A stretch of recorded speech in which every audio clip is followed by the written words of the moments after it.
사람이 말을 하다 보면 말이 길어질 때가 있습니다. 한편으로는 말하는 사람이 자기가 하는 말을 정확히 모르고 핵심을 정리할 줄 몰라서 끝맺음을 못해서 말이 길어지는 경우가 하나 있고, 반대로는 자기는 잘 알고 있지만 상대방이 모르기 때문에 자세하게 설명하고 예를 들다 보니 말이 길어질 때가 있습니다.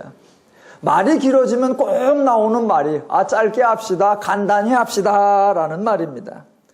행여라도 상대가 못 알아들을까 봐 자세하게 말하여 주려는 의도는 온데간데 없고 그저 시간 끄는 것으로 취급받기 마련입니다.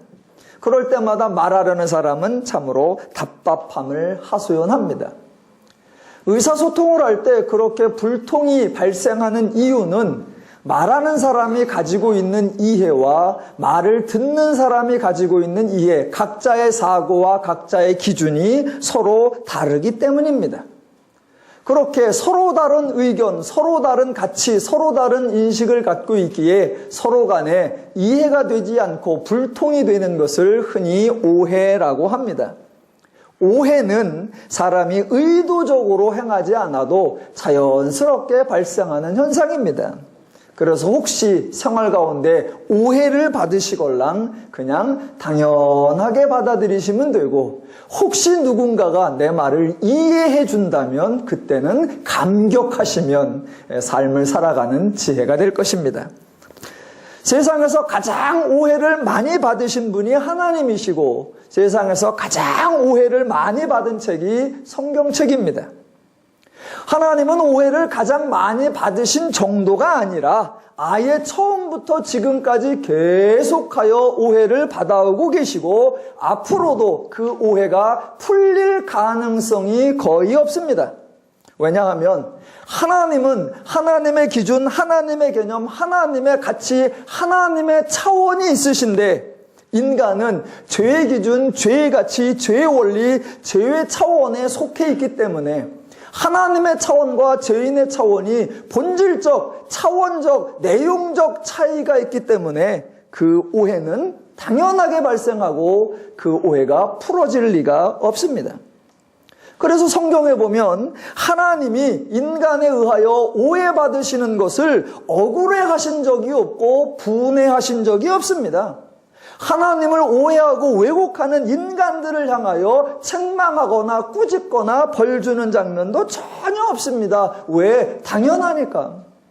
대신 하나님은 그 오해를 풀어주려고 다양한 방법으로 애를 쓰셨습니다. 그 하나님의 노력 가운데 하나가 몰라서 발생하는 오해이기에 하나님을 알려주려는 계시 사역이었고, 아무리 알려주어도 존재적으로 이해할 수 없는 사람이기에 그를 구원하는 하나님의 은혜를 베풀어 주셨던 것입니다. 성경은 종교에 관한 이야기도 아니고 신에 관한 이야기도 아니고 지극히 인간에 관한 이야기입니다. 이렇게 말하면 또 오해가 발생할 것입니다. 물론 성경의 중심은 당연히 하나님이십니다.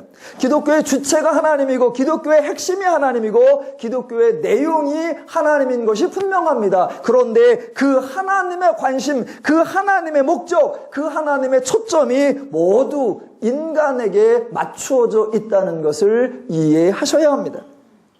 하나님의 최고의 관심사가 무엇이냐? 바로 인간의 행복입니다.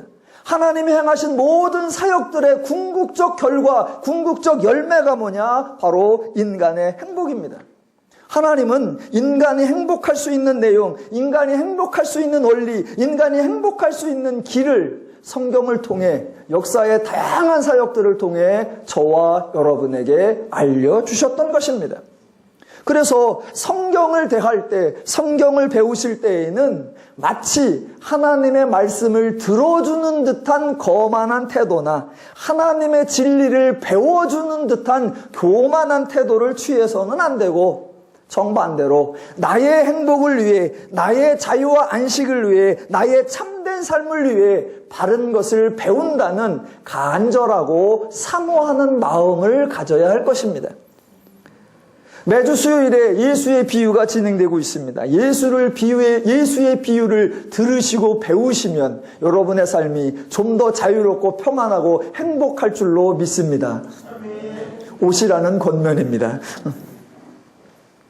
성경에 하나님이 행하신 많은 사건들이 기록되어 있고 동시에 사람들이 그 하나님이 일하신 거에 어떻게 반응을 보였나 그런 모습들도 기록되어 있습니다.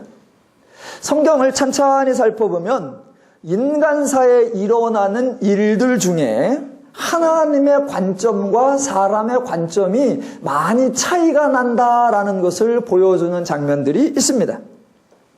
사람들이야 각 사람의 기호가 다르고 각 사람의 관심사가 다르겠지만 아마 사람들의 궁극적 관심은 죽음일 것이고 가장 두려워하는 것도 죽음일 것입니다. 그래서 가장 놀라워하고 가장 신기해하는 일이 죽은 자가 살아나는 일, 그것일 겁니다. 성경에서 가장 큰 기적을 뽑아라, 성경에서 가장 큰 이적을 뽑아라 그러면 죽은 자가 살아난 것이라고 생각할 것입니다. 성경도 사람의 죽음에 대하여 관심을 가졌고 성경에 죽은 사람이 살아났다는 기록이 여러 차례 나옵니다. 구약에도 나오고 신약에도 나오고 죽었다 살아났다 그러면 부활이라고 하고 부활 그러면 대부분의 예수님만 부활한 줄로 아는 분들이 있는데 단지 죽었다 살아난 그런 모습으로는 성경에 신약만 따져봐도 최소 5번 예수님 제외하고도 5번이 나옵니다. 그 5번이 성경에 나오는데 참 재미있게 나옵니다. 그냥 죽었다 살아났다가 아니라 죽은 시간과 죽은 상태에 따라 다양하게 등장합니다. 죽은 지 가장 얼마 안 되는 사건부터 가장 죽은 지 오래된 사례까지 5개만 제가 한번 골라서 여러분에게 설명해 보겠습니다. 자, 첫 번째가 죽자마자 살아난 경우가 있습니다. 저와 여러분이 읽은 사도행전 20장 오늘 보면 조금 앞에 보면 7절로 12절에 유두고라고 하는 사람이 등장합니다. 20장 9절에 보니까 강론하기를 더 오래하며 졸음을 이기지 못하여 3층에서 떨어지거늘 일으켜보니 죽었는지라입니다. 10절에 보니까 바울이 내려가서 그 위에 엎드려 그 몸을 안고 말하되 떠들지 말라 생명이 그에게 있다 하고 12절 사람들이 살아난 청년들을 데리고 가서입니다. 사람이 죽었는데 바울의 태도가 너무 태연해서 어떤 학자들은 유두고가 죽은 것이 아니라 기절한 것 같다라고 주해를 하기도 합니다. 그런데 유두고의 상태에 대해서 죽었다라고 표현한 것과 살았다라고 하는 표현이 성경상에 나오는 다른 실제로 죽었다라는 표현, 살았다라는 표현과 동일한 단어를 쓰기 때문에 진짜 죽은 것이 맞다라고들 이해합니다. 여하튼 죽자마자 바로 살아난 경우가 유두고입니다. 두 번째는 죽은 다음에 조금 시간이 간 겁니다. 마태복음 9장에 관리의 딸이 방금 죽었다라고 나오고 그 관리의 마가복음에서는 회당장 야이로의 딸이라고 소개합니다. 방금 죽었으니까 예수님에게 부탁하기를 얼른 오셔서 몸에 손을 얹어주소서 그러면 살아나겠습니다 라고 말합니다. 방금 죽었다고 성경에 표현하는데 방금이 도대체 얼마냐라는 건 뭐 잘 모르겠습니다. 여하튼 방금 죽은 것을 보고 예수님께 사람을 보내러 갔으니 찾아간 시간 그리고 예수님께서 그 집으로 오신 시간까지 합치면 그래도 약간의 시간은 좀 지났으니 아마 유두고보다는 조금 더 죽은 지 오래됐던 것 같습니다. 여하튼 그 소녀도 예수님께서 그 집에 가셔서 자 손을 잡으심에 일어났다라고 합니다. 세 번째는 죽은 지 조금 더 시간이 오래 걸렸다가 살아난 경우입니다. 아까 성경 통독할 때 읽었던 사도행전 9장에 나오는 다비다 또는 도르가라고 하는 여인에 관한 이야기입니다. 9장 36절 이하에 보면 욥바에 다비다라 하는 여자가 있으니 37절 그때에 병들어 죽음에 시체를 씻어 다락에 누이니라입니다. 죽었으면 장사를 지내는 절차가 시작되었을 거고 씻었다라고 했으니 우리나라식으로 하면 염을 한 것 같고 아직 입관은 하지 않은 것 같습니다.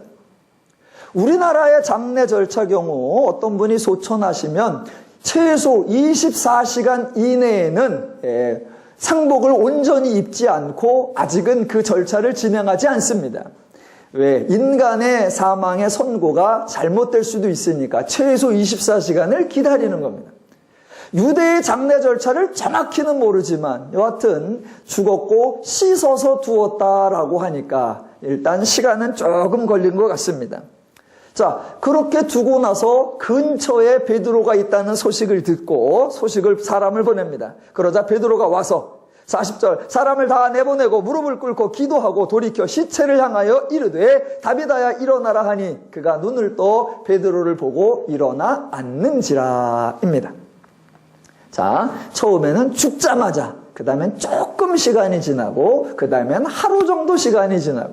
자, 네 번째는 장사 지내러 가는 도중에 살아나는 사건이 있습니다. 누가복음 7장에 보면 나인성 과부의 아들이 나옵니다. 12절 성문에 가까이 이르실 때에 사람들이 한 죽은 자를 메고 나오니 이는 한 어머니의 복자요. 순서대로 따져보면 죽었고 씻었고 입관을 했고 더 나아가 상여가 나가는 중입니다. 그렇게 관에 실려 나아가고 있을 때 14절 가까이 오사 그 관에 손을 대시니 맨 자들이 서는지라 예수께서 이르시되 청년아 내가 네게 말하노니 일어나라 하시매 죽었던 자가 일어나 앉고 말도 하거늘입니다. 자, 그 다음에 이제 마지막은 가장 오래된 적어도 죽은 지 나흘째 정도 되는 사건으로 요한복음 11장에 나오는 나사로 사건입니다. 성경에 보면 38절 무덤에 가시니 이미 관에 들어갔고 이미 상여가 나갔고 이미 무덤 속에 들어가 있습니다. 그래서 무덤에 가시니 무덤이 굴이라 돌로 막았거늘 예수께서 이르시되 돌을 옮겨 놓으라 하시니 누이 마르다가 이르되 죽은 지가 나흘이 되었음에 벌써 냄새가 나나이다 라고 합니다. 꽤 오래된 겁니다. 그랬더니 43절 큰 소리로 나사로야 나오라 부르시니 죽은 자가 수족을 배로 동인 채로 나오는데 그 얼굴은 수건에 쌓였더라입니다. 자, 죽었다가 살아난 사건이 예수님 빼고도 신약 성경에만도 5번이 나오는데 이렇게 죽은 자가 살아나는 사건을 성경에 기록할 때에 성경은 그 사건을 아주 중요하게 또는 아주 비중 있게 다루느냐? 그렇지 않더라는 것입니다. 다른 사건들에 비해 사람이 목숨을 잃었고 사람이 죽었으니까 그 인생의 끝이고 그렇게 끝난 인생이 새로 시작되니까 얼마나 소중히 얼마나 자세히 다루었을까? 아니더라는 겁니다. 물론 반대로 소홀히 다룬다라는 의미도 아닙니다. 다만 다른 여러 사건들과 유사하게 그냥 다른 사건들 다루듯이 죽었다 살아나는 사건도 다룰 뿐이더라라는 겁니다.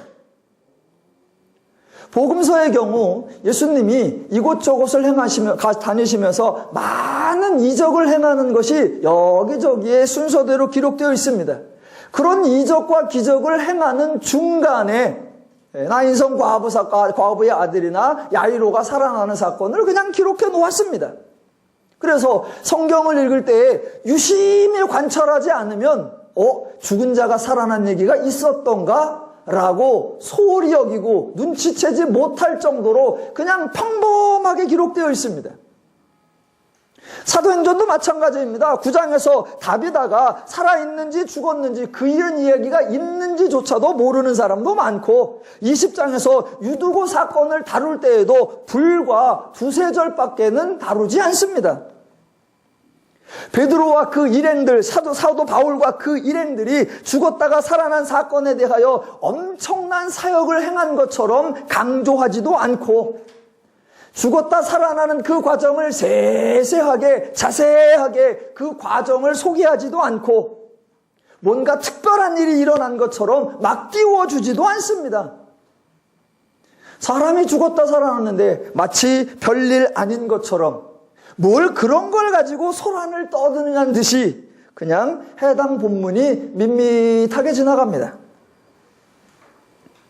그런데 더 의아한 것은 그렇게 사람이 죽었다가 살아난 그런 사건이 기록되어 있는데 그 사건에 나타난 그 사건을 보고 들었던 그 현장에 있던 다른 사람들의 반응은 더 밋밋하다는 겁니다.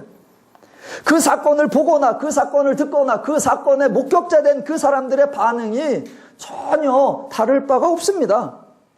다비다가 살아났다고 해서 온 동네가 잔치를 행한 것도 아니고 유두고가 살아났다고 해서 사람들이 모두 경배와 찬양을 한 것도 아닙니다. 오늘 본문에 보면 유두고가 살아났다. 달랑 한 줄입니다. 12절. 사람들이 살아난 청년을 데리고 가서 적지 않게 위로를 받았더라. 한번 해보고 싶습니다. 저와 여러분 중에 대표로 한번 죽었다 살아나실 분 계십니까? 그런 일이 발생하면 도대체 우리는 어떻게 반응할까? 성경 자체도 그 본문을 중요하게 다루지 않고 사람들도 어떻게 그렇게 별다른 반응이 없습니다. 자, 제가 사람들의 반응이 밋밋하다, 사람들의 반응이 특별하지 않다라고 말하는 이유는 성경에 나타난 다른 사건들에는 사람들이 아주 민감한 반응을 보일 때가 있었기 때문입니다. 그런 사건에 그 정도로 민감하게 보였으면 이런 사건에는 더 민감하게 반응을 보여야 되는데 그렇지 않더라는 겁니다. 사도행전에 나오는 것만 두 개를 비교해 보면 사도행전 3장에 가보면 베드로가 성전에서 나면서부터 못 걷게 된 그런 사람이 구걸하는 것을 보고 고치는 사건이 나옵니다. 못 걷게 된 사람을 고치는 사건이 있자마자 사람들의 반응이 성경에 기록되어 있는데 그에게 일어난 일로 인하여 심히 놀랍게 여기며 논란이라 또 모든 백성이 크게 놀라 달려나가 솔로몬 행각에 모이거늘 그리고 또 베드로의 입을 통해서 한 말, 이 어찌 사람의 경건과 권능으로 이 사람을 걷게 한 것처럼 우리를 주목하느냐였습니다. 병자가 치유받은 거니까 놀래고 다 놀래서 사람들이 모여듣고 그 치유한 사람을 주목하더라라고 관심을 보였습니다. 그 정도 관심을 보였으면 죽은 자가 살아난 거에 대하여는 훨씬 난리를 쳐야 되잖아요. 하나 더 보시면 사도행전 14장에 가보면 바울이 루스드라라고 하는 지역에 가서 거기에서도 나면서부터 걷지 못하는 병자가 있으니까 그 병자를 고쳐주었다라는 기록이 나옵니다. 그런 병자를 고쳐주니까 루스드라에 있던 사람들이 보인 반응이 뭐냐?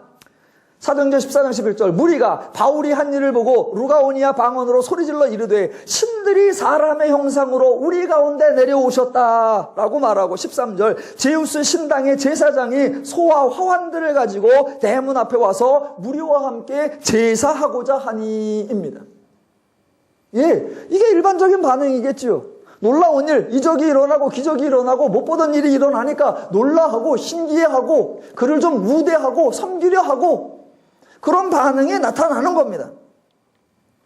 자, 성경을 보시면 또 우리 일상을 보면 어떤 일을 행하는 당사자와 그 일을 구경하는 사람이 있다라면 당사자와 구경꾼 중에 대체로 당사자는 그 일을 부각시키고 그 일을 중요하게 여기려고 할 겁니다.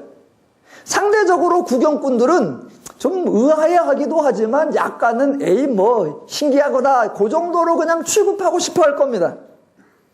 그런데 성경에서는 그런 사건을 다루는 관점이 좀 많이 다릅니다. 자, 지금 사도행전에서도 사역을 행하는 주체가 베드로고 사역을 행하는 주체가 바울이고 이것을 기록한 누가는 베드로와 바울 쪽에 있는 사람입니다. 그러면 가능한 한 사건을 조금 더 자세하게, 조금 더 풍성하게, 조금 더 드라마틱하게, 조금 더 극적이게 그렇게 기록할 것처럼 보이는데 제가 설명드린 것처럼 그런 사건을 아주 밋밋하게 그냥 다른 사건들 쓰는 중에 중간에 한 구절 툭 집어넣어버리고 맙니다. 자, 왜 이렇게 할까? 성경이 사람 죽는 일에 대하여 사람 죽었다 살아나는 일에 대하여 가치를 부여하지 않기 때문일까? 아니요.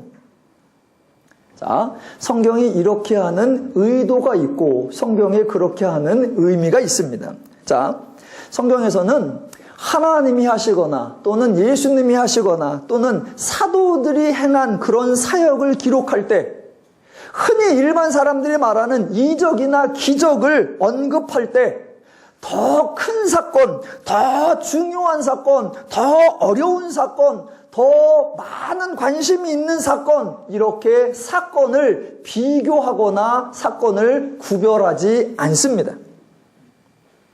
오병이어의 사건은 사소하게 다루고 바다를 걷는 사건은 비중 있게 다루는 것이 아니고 귀신을 쫓는 사건은 아주 하찮게 여기고 죽었다가 살아난 사건은 아주 소중하게 다루느냐? 그렇지 않다는 겁니다.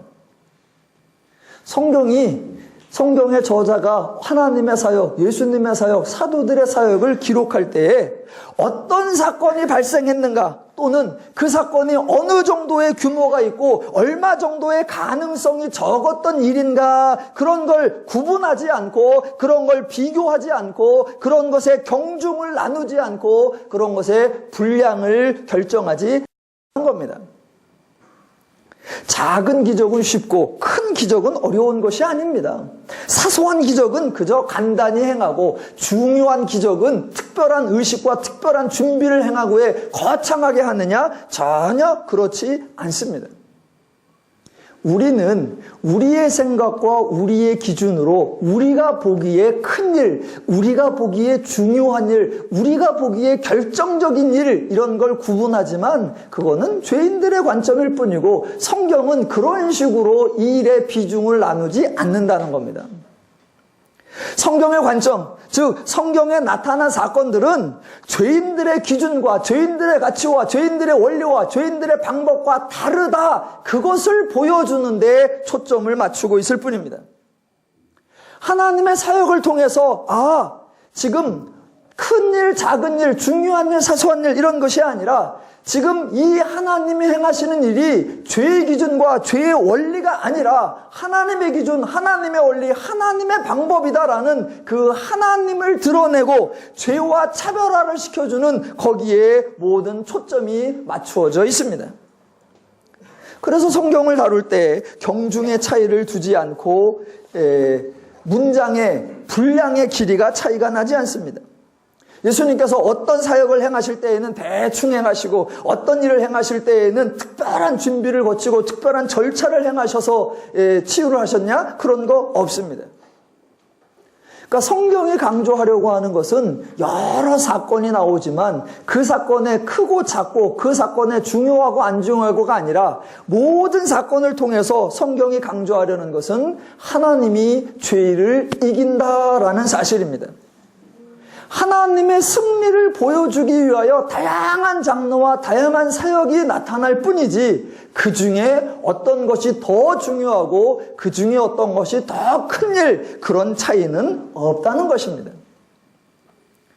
그런데 죄인들은 자신들이 죄의 기준과 죄의 원리와 죄의 방법에 사로잡혀 있기 때문에 성경이 말하여 주려고 하는 핵심이 무엇인지는 모두 놓친 채 그저 이건 더 큰일이야, 야 이건 더 불가사의한 일이야, 이건 더 엄청난 일이야 라고 그런 걸 나누고 관심을 따로 두려고 합니다.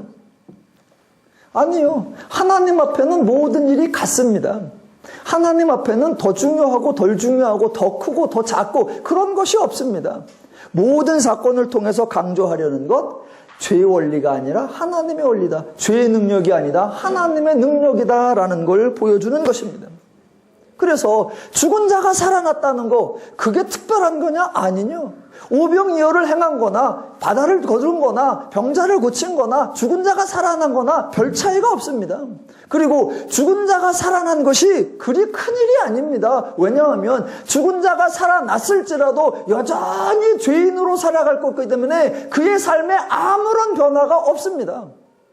성경은 죽은 자가 살아났다라는 것을 엄청나게 다루지 않고 대신에 아주 엄청나게 다루는 한 가지 사실이 있습니다. 죽은 자가 살아난 것보다 더 크게, 더 엄청나게 표현하는 게 딱 하나 있습니다. 그게 뭐냐면 죄인이 구원을 받았다라는 사실입니다. 그래서 죄인이 구원받은 것에 대하여는 뭐라고 하느냐? 고린도후서 5장 17절에 가보면 누구든지 그리스도 안에 있으면 새로운 피조물이라 이전 것은 지나갔으니 보라 새 것이 되었도다 라고 선언합니다. 여러분은 그 엄청난 역사를 경험한 당사자이신 줄로 믿습니다. 그런데 성경은 죄인이 구원받은 것을 그렇게 귀한 것으로 성경 전체에 가장 극적인 대사를 써가면서 묘사하고 있는데 정작 성도들은 그것에 대하여 민감하게 반응하지 못하고 감격하지 못할 때가 많습니다. 왜? 그 초점이, 그 강조점이, 그 부각시키자 하고자 하는 의도가 성경과 다른 경우가 많기 때문입니다. 성도는 성경을 읽으면서 성경이 강조하는 것을 강조하고 성경이 가르치는 것을 배워야 하고 성경이 말하는 것을 들어야 합니다. 그런데 성경을 읽지 않으니까 성경의 의도와 다르게 반응하고 성경의 강조와 다른 것을 강조하고 성경이 가르치지 않는 것을 배웁니다. 그러니까 오해가 되고 착각이 되고 또 더 나아가 왜곡이 됩니다. 하나만 대표적으로 예를 들어보겠습니다. 성경이 강조하고 성경이 부각시키는 것과 사람들이 강조하고 사람들이 실감하는 게 얼마나 다른지 죄인들 말고 우리 성도들도 얼마나 큰 실수를 하는지를 하나 대표적으로 예를 들어보겠습니다. 자, 예수님의 생애, 복음서에 나오는 예수님의 삶과 예수님의 사역을 성경을 이렇게 읽다 보면 사람들이 가장 뭉클해하고 가장 예수님과 공감하고 가장 예수님과 약간이라도 함께하고 싶어하는 그런 구절, 조금이라도 예수님을 도와드리고 싶은 감동이 있는 구절이 어디냐면 대부분 고난 장면입니다. 예수님이 고난받으시는 모습에 안타까워하며 정작 당하면 하지 않을 거면서도 어떻게든 약간이라도 덜어드렸으면 그때 내가 있었으면 십자가라도 대신 져줬을 건데 라는 쓸데없는 착각도 하고 그런 감정이입을 할 때가 좀 있습니다. 여러분에게 한번 질문해 보겠습니다. 성경에서 예수님이 고난을 받으셨다면 정작 예수님이 받으신 고난은 어떤 부분을 고난이라고 할까요? 제가 워낙 친절한 사람이기 때문에 객관식으로 하겠습니다. 그리고 여러분이 답을 말씀하지 않으셔도 절대로 꾸짖지 않습니다. 자, 객관식 1번. 믿었던 제자 베드로에게 3번이나 모른다고 부인함을 받으셨을 때. 2번. 로마 군병들에게 잡혀서 심하게 채찍질을 당하셨을 때. 3번. 십자가에 달려서 죽으셨을 때. 정답은? 속으로 다 하셨죠? 없습니다. 지금 말씀드린 1, 2, 3번이 다 정답이 아닙니다. 실제로 예수님이 부활하신 후에 사도행전이나 서신서에서 사도들이나 제자들이 예수님에 대하여 언급할 때 예수님의 고난에 초점을 맞추는 장면이 거의 없습니다. 저희가 사도행전을 지금 수차례 예배 시간에 읽고 있습니다만 사도들이 설교할 때 예수님의 잡히심과 예수님의 채찍 맞으심과 창에 찔리심, 피 흘림을 언급하는 적이 거의 없습니다. 서신서를 읽어보시면 예수님의 고난과 채찍 맞음을 강조하는 부분이 거의 없습니다. 예수님이 당하셨던 육체적 상황이나 가시적 현상을 고난이라고 생각하시면 큰 착각입니다. 서신서에서 예수님의 고난을 언급하는 적이 있습니다. 그러면 성경이 말하는 예수님의 고난, 사람들이 말하는 고난은 버림받은 거, 채찍질 당한 거, 십자가에서 죽은 거 이런 걸 고난이라고 생각합니다. 그러나 성경이 말하는, 서신서에서 말하는 예수님의 고난은 그걸 설명하는 대표적 구절이 빌립보서 2장 6절입니다. 그는 근본 하나님의 본체시나 하나님과 동등됨을 취할 것으로 여기지 아니하시고 오히려 자기를 비워 종의 형체를 가지사 사람들과 같이 되셨고, 이 구절입니다. 예수님은 본래 하나님이라는 분이셨습니다. 하나님이라는 존재가 하나님의 본체를 내려놓고 하나님과 동등됨을 내려놓고 자기를 비워 종의 형체를 가진 것입니다. 이미 존재의 차원이 낮아진 것입니다. 굳이 언급하자면 하나님이 가질 수 있는 가장 큰 굴욕이고 가장 큰 고난이 하나님의 영광을 내려놓고 종의 형체를 가졌다는 것입니다. 이미 하나님이 하나님의 영광과 존귀를 다 내려놓고 이미 육신을 입어서 인간같이 되었는데 그때사 인간이 되었을 때에 그저 제자에게 부인함을 당하고 사람들에게 몇 대 맞고 사람들에 의하여 죽임을 당하는 것, 그런 일련의 행위들이 예수님의 고난에 해당하느냐? 전혀 그렇지 않다는 것입니다. 그러니까 여러분이 예수님의 고난이라는 생각을 하신다면, 굳이 예수님의 고난을 생각하신다면 부인이나 채찍이나 십자가가 아니라 그분은 하나님이신데 하나님의 영광과 하나님의 존귀, 하나님과 본체 되심을 내려놓으시고 인간이 되셨고 육신이 되셨구나. 그것이 가장 큰 낮아짐이고 그것이 가장 큰 고난이었구나. 그렇게 생각하셔야 합니다. 성경의 강조점과 사람들의 강조점이 다릅니다.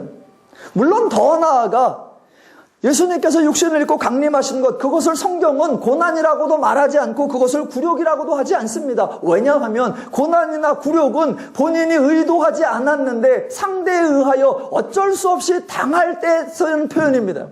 그러나 예수님은 고난을 당하거나 굴욕을 당한 것이 아니라 스스로 인간을 구원해내기 위하여 스스로 육신을 입으셨고 스스로 강림하셨고 스스로 죽기를 자처하셨기 때문에 그 모든 것은 고난이 아니라 형통함입니다.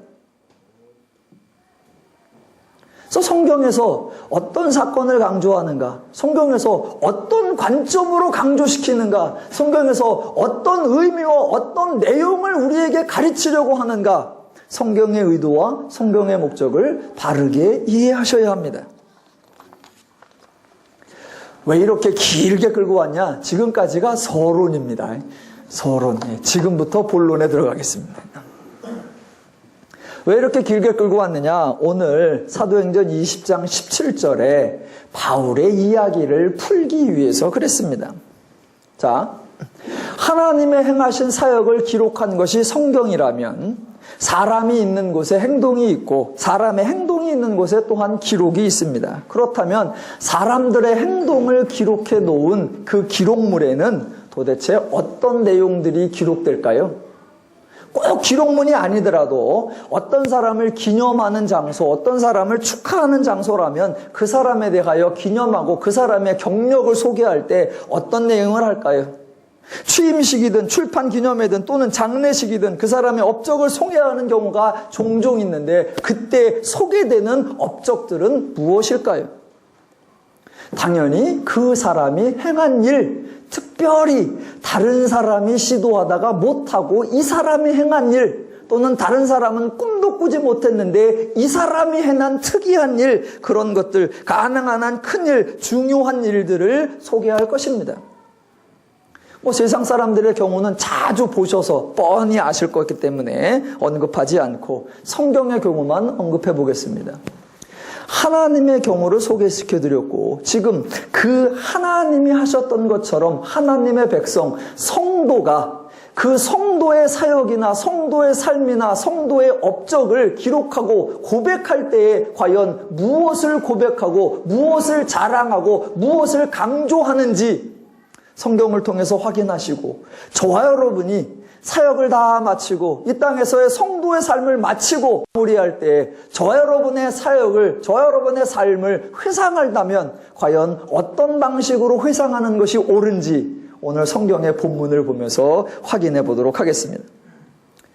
자, 사도행전 20장에서 바울은 밀레도에 머물면서 에베소 지역 교회의 장로들과 만남을 가집니다.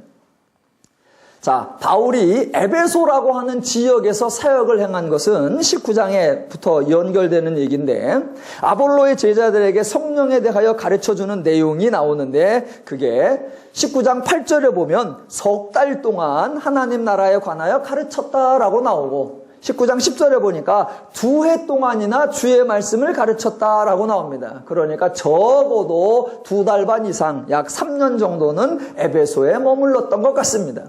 그러다가 데메드리오라고 하는 은장색에게 고소를 받았습니다. 그리고 나서 이제 20장이 됩니다.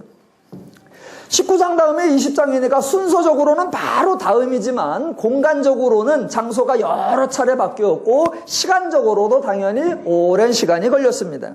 20장 1절을 보시면 바울이 마게도냐로 갔고라고 나오고 20장 6절에 보시면 무교절 후에 빌립보에서 떠나 드로아에 도착을 했다라고 나오고 14절에 의하면 바울이 아소에 있고라고 나오고 배를 타고 이동을 하여 밀레도에 도착했다라고 합니다. 제가 여러 군데를 소개시켜 드렸는데 감이 하나도 안 오실 겁니다. 그래서 저쪽 벽에 다 고개를 돌려보세요. 지도를 매달아 놨습니다. 그 지도에 보면 바울의 1차, 2차, 3차 전도여행이 나오는데 지금 본문은 3차 전도여행입니다. 지도에 보면 점점점 빨간색 표시로 되어 있습니다. 예배 후에 다 손가락으로 짚어가시면서 하나하나 확인하시면 본문이 훨씬 더 실감이 나실 겁니다. 이제 여기를 보십시오. 자, 바울이 이제 밀레도라는 지역에 머물면서 에베소에 있는 장로들을 오라고 해서 이제 약 3년간의 사역을 마무리하고 결별을 하면서 바울이 다른 지역으로 가려고 마지막 사역을 점검하고 회상하는 그 이야기입니다. 그 이야기가 18절입니다. 18절 같이 보겠습니다. 그들에게 말하되 아시아에 들어온 첫날부터 지금까지 내가 항상 여러분 가운데서 어떻게 행하였는지를 여러분도 아는 바니 곧 모든 겸손과 눈물이며 유대인의 관계로 말미암아 당한 시험을 참고 주를 섬긴 것과 유익한 것은 무엇이든지 공중 앞에서나 각 집에서나 거리낌이 없이 여러분에게 전하여 가르치고 유대인과 헬라인에게 하나님께 대한 회개와 우리 주 예수 그리스도에 대한 믿음을 증언한 것이라. 이게 사역을 마치고 서로 헤어지면서 나눈 회상이고 자기 사역에 대한 고백입니다. 지금 이 고백을 포함하여 사도행전을 유심히 살펴보면 사도행전은 사도들이 무엇을 행하였는가 거기에 초점을 맞추지 않는다는 것을 볼 수 있습니다. 사도행전이 강조하려는 것은 베드로가 무엇을 했는가, 빌립이 무엇을 했는가, 스데반이 무엇을 했는가, 바울이 무엇을 했는가가 아니라 언제나 그 제자들이 하나님의 마음으로, 하나님의 원리로, 하나님의 심정으로, 하나님의 능력으로 행했다라고 하는 그 원리를 강조하고 있다는 것입니다. 우리는 자꾸 사람들을 차별화하고 사람들을 다르게 만들려고 합니다. 예루살렘 성전에 앉아있던 병자를 고친 사람은 누구인가? 여러분 11사도 중에 그를 고친 자가 누구이죠? 그럼 우리는 베드로, 마치 베드로가 한 것처럼 생각하려고 합니다. 아니요. 성경은 누가 행했느냐라는 걸 강조하지 않고 그 사람이 있는데 자 베드로가 말로 했습니까? 손으로 잡아당겼습니까? 명령했습니까? 무슨 방식으로 했는가? 그것에 집중하는 것이 아닙니다. 성경은 언제나 누가 했든 하나님의 사도, 하나님의 제자, 하나님 당신 또는 예수가 행해서도 언제나 말하는 거 하나님의 마음, 하나님의 심정, 하나님의 원리, 하나님의 권능으로 행했다라는 겁니다. 그래서 성경에 하나님이 행하신 일을 소개할 때나 예수님이 행하신 일을 소개할 때나 예언자가 행한 일을 소개할 때나 사사가 행한 일을 소개할 때나 사도가 행한 일을 소개할 때나 표현하는 방법이 똑같습니다. 왜? 언제나 누가 행하셨느냐? 하나님이 행하셨기 때문입니다. 누가 무엇을 행했느냐? 그것이 아니라 그 모든 사건들 속에서 하나님의 죄를 이긴다. 하나님의 원리, 하나님의 마음, 하나님의 뜻, 하나님의 권능이 죄와 어떻게 다른가 그것을 우리에게 강조하려는 것입니다. 강조점이 하나님이고 차별점이 죄입니다. 죄와 다르다. 하나님이 이기신다. 하나님이 승리하셨다. 그걸 강조하는 거지. 여러 사람 중에 누가 했느냐, 여러 일 중에 어떤 큰 일을 했느냐 그런 것이 전혀 아니란 말입니다. 모든 사역에 있어서 죄와 다른, 죄보다 좋은 하나님의 마음, 하나님의 기준, 하나님의 원리를 보여주어서 사람들로 하여금 죄가 아닌 하나님의 원리대로 살게 하고, 죄가 아닌 하나님의 마음으로 살게 하고, 죄가 아닌 하나님의 능력으로 살게 하여서 인간이 하나님의 은혜를 누리고 인간이 하나님의 분복을 누리게 하려고 하는 것, 그게 성경의 목적이고 그게 하나님의 목적입니다. 그게 하나님의 목적이고 원리이기 때문에 하나님의 사역을 소개할 때도 작은 일이냐 큰 일이냐가 아니라 모든 일에 하나님이 죄를 이긴다는 걸 보여주고, 사도들이 행한 일을 소개할 때도 작은 일이냐 큰 일이냐가 아니라 그 사도들도 하나님의 원리로 행한다, 그것을 강조하고 그것을 보여줄 뿐입니다. 하나님의 원리를 보여주었고, 사도들이 행하는 하나님의 원리를 보여주었고, 더 나아가 저 여러분 성도들에게 권면하는 내용도 똑같은 겁니다. 하나님의 마음으로 행하라 라는 겁니다. 지금 오늘 바울이 에베소 장로들을 모아놓고 그동안 내가 무엇을 행했는지 알지? 라고 말하지 않습니다. 내가 어떻게 행하였는지, 즉 무슨 마음으로, 무슨 기준으로, 무슨 가치로, 무슨 개념으로 했는지, 즉 하나님의 마음으로 했다는 것을 너희가 알지, 그렇게 말하는 거예요. 자기가 어떤 특별한 일을 하고 내 앞에 있던 다른 사도들도 꿈도 못 꾸던 신기한 일을 했다? 아니요. 누가 침례를 더 많이 주었느냐? 아니요. 누가 더 넓은 지역을 전도하러 다녔느냐? 아니요. 그런 차별을 만들어내는 게 아니라 강조하는 게 한마디예요. 내가 어떻게 행하였는지, 무슨 마음, 무슨 근거, 무슨 기준, 무슨 가치로 행하였는지 그거를 바울이 고백했습니다.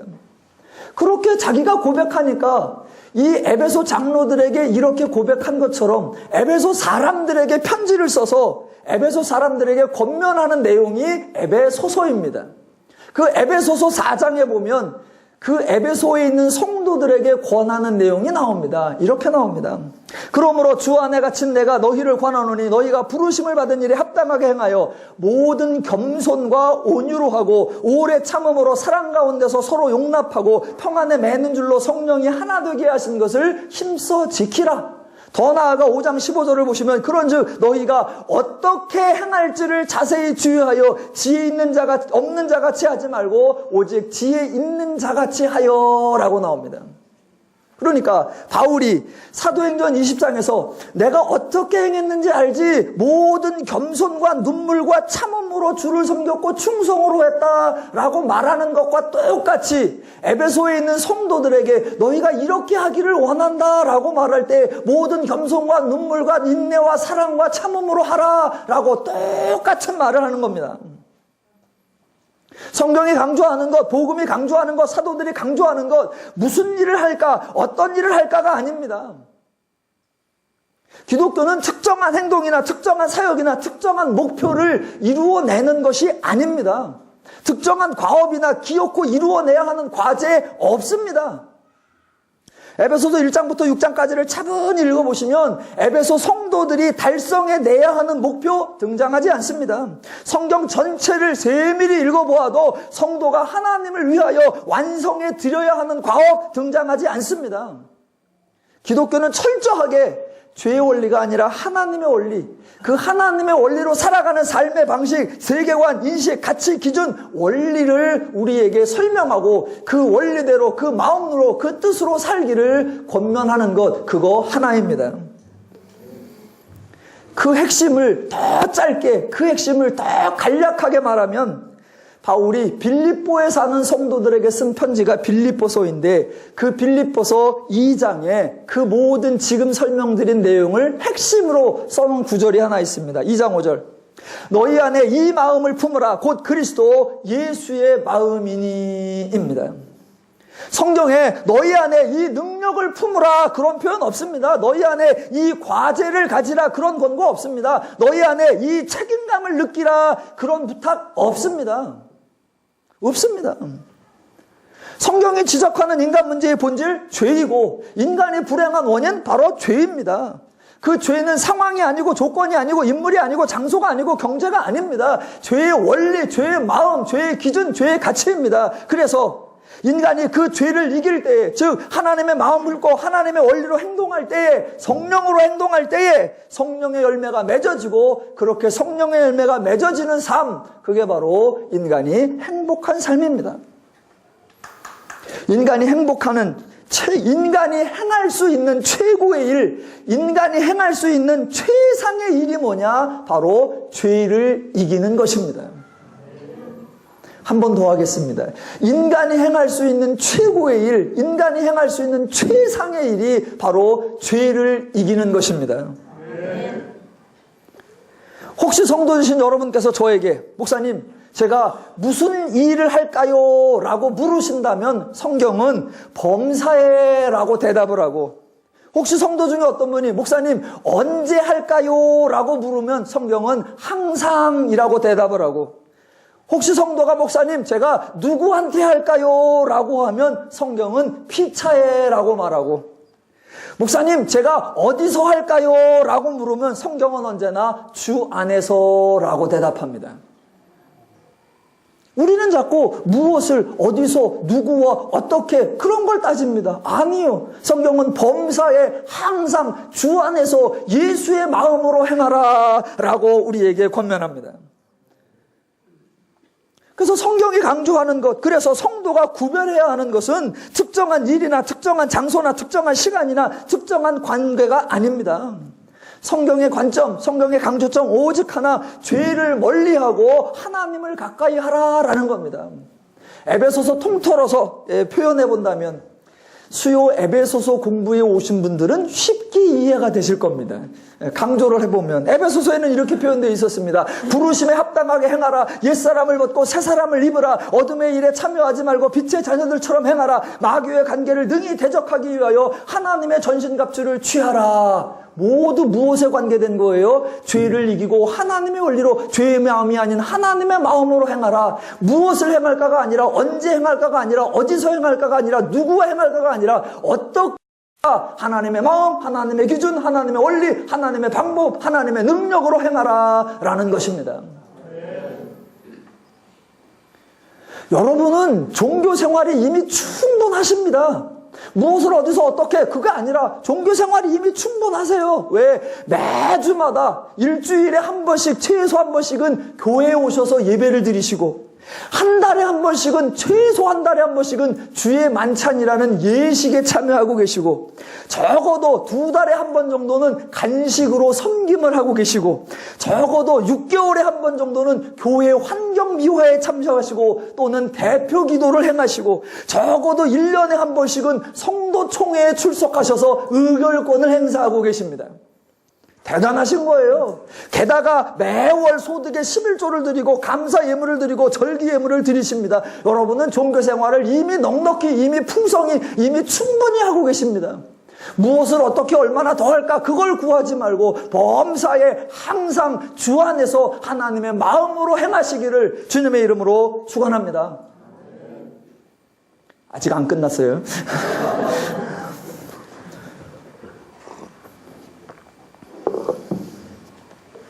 그러니까 지금 바울이 에베소 교회 사람들과 작별을 하면서 어떻게 행하는지 삶의 원리, 성도의 원리를 소개하고, 그러면 바울이 자신의 행적이나 자신의 행동을 말하는 적은 없느냐? 있습니다. 자신의 사역을 구체적으로 언급할 때도 있습니다. 그래서 자기의 특정한 경우, 특정한 경험, 특정한 일을 말할 때가 있습니다. 그런데 그 말을 하는데 차원이 다르고 방향이 다르고 초점이 다르고 강조점이 다르더란 말입니다. 바울이 자신의 사역을 구체적으로 설명하는데 병 고친 이야기 안 합니다. 감옥에서 기적같이 탈출한 이야기 안 합니다. 죽은 자를 살려낸 이야기 안 합니다. 그런 얘기 빼면 할 얘기가 뭐 있을까? 예, 있습니다. 어디에? 고린도후서 11장에. 고린도후서 11장에 보면 바울이 자기 행적을 나열합니다. 밝힙니다. 그런데 그거는 자랑하려고 하는 것이 아니라 원래는 말하지 않아야 되는데 옆에 있는 사람들이 비그리스도인이 또는 연약한 그리스도인들이 하도 쓸데없는 자랑을 하니까 굳이 예를 들자면 성도는 이런 걸 자랑해야 한다라고 본인 말 맞다나 어리석음을 좀 이해하라 그러면서 하는 자랑이 있습니다. 고린도서 11장 23절 이하에 보면 이렇게 나옵니다. 그들이 그리스도의 일꾼이냐? 정신없는 말을 하거니와 나는 더욱 그러하도다. 여기서 말하는 정신없는 말을 하거니와는 그 사람들이 정신없다는 게 아니라 지금부터 내가 하는 말이 여러분 듣기에 정신없는 놈이 하는 말처럼 들릴 겁니다 라고 하는 말이에요. 왜냐하면 세상 사람과 기준이 다르고 개념과 다르고 가치가 다르기 때문에 세상 사람들은 지금 바울이 말하려는 거 이런 걸 가능한 한 말을 하지 않는다. 그러나 성도는 전혀 다른 가치를 가지고 있기에 지금부터 말하려고 하는 것 이거를 자랑이라고 말할 수 있다. 그러니 성도의 기준이나 가치가 아니면 이 말을 듣고 정신없는 놈이네 라고 말을 할 거다. 그런 기준을 가지고 한번 들어봐라 라고 하는 말이에요. 여러분도 한번 들어보시기 바랍니다. 자, 바울이 자신의 행적, 자신의 사역을 구체적으로 소개하는 장면입니다. 내가 수고를 넘치도록 하고 옥에 갇히기도 더 많이 하고 매도 수없이 맞고 여러 번 죽을 뻔하였으니 유대인들에게 40에서 하나 감한매를 5번 맞았으며 3번 태장으로 맞고 1번 돌로 맞고 3번 파산하고 일주일을 깊은 바다에서 지냈으며 여러 번 여행하면서 강의 위험과 강도의 위험과 동족의 위험과 이방인의 위험과 시내의 위험과 광야의 위험과 바다의 위험과 거짓 형제 중의 위험을 당하고 또 수고하고 애쓰며 여러 번 자지 못하고 줄이고 목마르며 여러 번 굶고 춥고 헐벗었노라.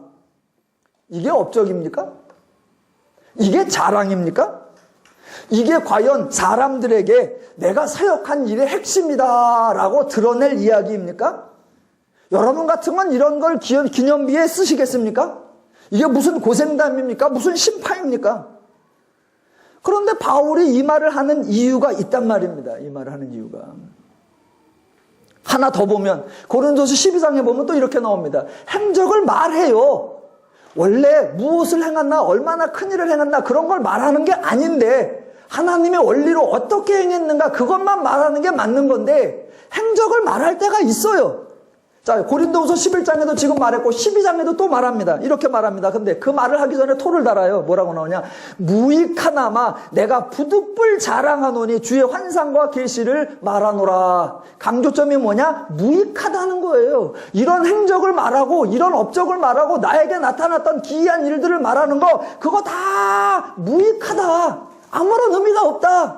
그런데 너희가 하도 따따붙다를 하니까 굳이 무익한데 부득불 한번 하였다면 나도 다메섹 도상에서 갈 때 예수를 만난 적이 있고 나도 환상 가운데 있었고 그런 거 나도 다 경험했다. 그런데 이런 얘기는 떠버려봤자 무익하다. 우리는 그런 거 한번 하면 그 다음날부터 간증집회 강사로 나갑니다. 그런데 바울은 그런 거 말하는 게 다 무익하다. 말 안 해야 되는데 하도 딴 사람들이 뭐라고 하니까 부득불 어쩔 수 없이 쓸데없는 말을 한마디 해보면 그런 일이 있었다라고 말하는 거예요. 그런 것들이 전혀 자랑거리가 아니고 그런 일을 말한다고 해서 사역에 보탬이 되거나 어떤 유익이 있는 거 아니라는 겁니다. 왜 그런 말을 안 하느냐? 사람들은 그런 말을 하면 바울의 메시지, 더 나아가 복음의 메시지, 더 나아가 성경의 메시지, 그 성경이 강조하는 것에 초점을 맞추어야 되는데 죄인들은 그런 얘기를 하면 갑자기 복음은 온데 갔다 왔고 다 그 얘기만 남을 게 뻔해. 그래서 무익하고 그래서 쓸데없다. 그거 10번 할래. 차라리 본문을 한 번 더 읽는 게 낫고 하나님의 원리를 설명하는 게 낫다라고 바울이 말하는 거예요. 그럼 바울이 왜 자신의 행적을 그런 것들을 말할까? 에베소 사람들이나 고린도 사람들에게 자신의 행적을 고백하는 그 내용들 중에서 담겨진 의미가 뭘까? 바울은 얼마나 큰 일을 하고 얼마나 많은 일을 행했느냐가 아니라 하나님의 마음과 하나님의 심정과 하나님의 원리로 했다라는 겁니다. 매 맞은 거, 배고픈 거, 굶주린 거, 헐벗은 거, 여러 번 위험에 빠진 거 그걸 자랑하는 것이 아니라 하나님의 마음이 없다면 그 고생하면서 거기 갈 이유가 하나도 없다. 그런데 내가 하나님의 분복을 누리고 있고 내가 성도됨의 새 삶을 살고 있으니 나와 같지 않은 사람들을 볼 때의 그 안타까움과 그 긍휼함이 있어서 이 복음을 나눠주는 일에 있어서는 나에게 닥친 그런 일들이 전혀 장애가 아니고 그런 일들이 내 길을 가로막을 수 없다. 왜? 내 마음속에 하나님의 긍휼과 하나님의 자비와 하나님의 은혜가 풍성해서 그 하나님의 마음, 그거를 죄는 이 모양으로 방해하고 죄는 저 위험으로 방해하고 죄는 저 모함으로 강요해서 나를 못 가게 하고 나를 막아내려고 여러 가지 시도를 쓴다. 그러나 나는 그런 죄의 유혹에 무너지지 않았고 죄의 방해에 무너지지 않았고 하나님의 더 크고 하나님의 더 긍휼한 마음으로 죄를 이겨내서 내가 풍성한 은혜를 누렸고 이 풍성한 은혜를 저들에게도 나누어 주었다. 하나님의 나라와 하나님의 백성의 그 나라가 확장되고 백성이 누릴 수 있도록 그 사역에 열심을 내었다. 그 하나님의 원리를 소개하는 거, 그게 바울의 고백입니다. 기독교의 자랑이 무엇입니까? 기독교의 자랑은 딱 하나입니다. 뭐예요? 죄를 이긴 것. 죄를 이기는 것이 아니라면 굳이 하나님을 믿을 필요가 없고, 죄를 이기는 것이 아니라면 굳이 교회를 나오고 성경을 배워야 할 이유도 없습니다. 죄를 이기는 것 말고는 세상에서 다 할 수 있습니다. 세상에서 다 할 수 있어요. 그런데 세상이 하지 못하는 게 뭐다? 죄를 이기는 건 세상이 못해요. 그거는 교회에 오셔야 되고, 그거는 성경을 배우셔야 되고, 그건 하나님을 아셔야 됩니다. 교회 자랑이 뭐예요? 성도의 자랑이 뭐예요? 죄를 이겼다는 거예요. 하나님의 은혜를 누린다는 거예요. 교회당이나 교육관을 짓는 거, 그거 건설업자도 할 수 있습니다. 병든 자를 고치는 거, 그거 의사도 할 수 있습니다. 가난한 자를 구제하는 거, 쌀독이면 됩니다. 책을 내는 거, 글 조금 쓰는 사람은 다 내는 겁니다. 그런 거 전혀 자랑할 거 없습니다. 세상의 모든 일, 세상에서 다 할 수 있습니다. 그러나 죄를 이기는 거, 세상이 할 수 없고, 죄를 이기는 거 오직 기독교만, 오직 하나님만, 오직 성도만이 할 수 있는 겁니다. 그래서 기독교가 해야 하는 거 죄를 이기는 거고, 성도가 서로 간증하고 서로 고백하고 서로 나누는 거 바로 죄를 이겼다는 승리와 죄를 이겼다는 감동이어야 합니다.